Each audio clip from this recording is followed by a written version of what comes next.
Tekan no ngadap daga jing sngau khia ka mensim hadu kata-kata habang yo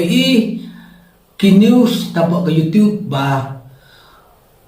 unia uwe YouTuber usha ai ejihar hau Dr. Kharlukhi na ka beta ka video ka ba ula pelai man he kede gisni asni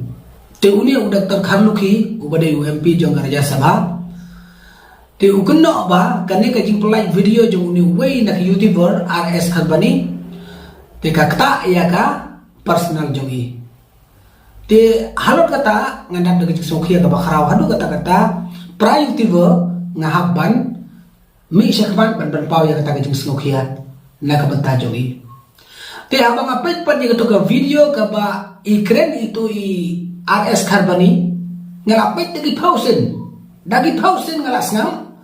Hanre ngam syemru iwei ikantin ro iba kenno yano iba kenno bamsap bamtu yano ngam syem ya kata bat habang alas ngam hada di pausin hanre ngam lap bau keddo lane upun thop ria yano hanre usubatai ya kor komyo skim jongki MP lagade haka Lok Sabha lane haka Raja Sabha usubatai ya ki pajba ki luk ki lak ki thap ki dap ki bom patip khanang bakin tip usubatai ya kata usu ai information ya kata ya ki pajba khanang bakin tip kata ka ai information jong iru kamdei ba isubatai start nalade henrei ipli ya ka website jong government but hangto ka MPY statement upule na kato amdai ba ubatai start dalade handai usupule na kato ka MPY statement kanang magipay ba kintip ya karkom yung scheme jongki MP hapo kanega jela ka jongi kabangas nga mulung bat kabangas nga sanay ya ka rukom kren jong ini iba RS Kharbani kalonggani kunta sahisin ngada kerpat ya ka burom jong pisa snobha ban pensyong dorha ya ka tei video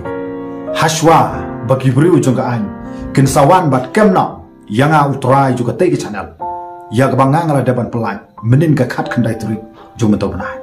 dei kani ka bangas nga mulung hadu kata-kata ya ka mensim jonga tang haba ibatai ya ki pajba bakin tip ya karkom yo scheme jongki MP haka Raja Sabha ne Lok Sabha ilasha IFIR kata kani ka bakta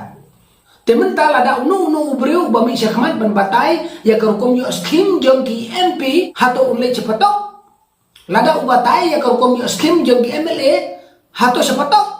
lada ubatai ya karkom yo scheme jongki MTC hato sepatok ban lada ule RTI ya kano ka department hato sepatok balai kumne hapo gajela jongi dai na kata-kata was na ukhi hadu kata-kata ya karkom long rukoman bat ya karkom perhat jongki breu hapo kane gajela ke jongi ngekebak gedung ya kane ke channel RS Kharbani namar kane ke channel kolong bamento ya du kata-kata ngasya isngam bahaya ka dai namar kata ngami jakman ban benpau ya kata jing sokhia na kabenta ini pra YouTuber RS Kharbani ka video jong kalong ka bamento ya du kata-kata ka ba ai jing mentoy yang ipai ba hapo kane ke jela ngadap de jing sokhia hadu kata-kata ba ilasha ujor ejihar to ble undon kat bat PRS Kharbani ti umtin ti yapi ba pin yai hakan ti kababe bat kabadai ti khuble shibun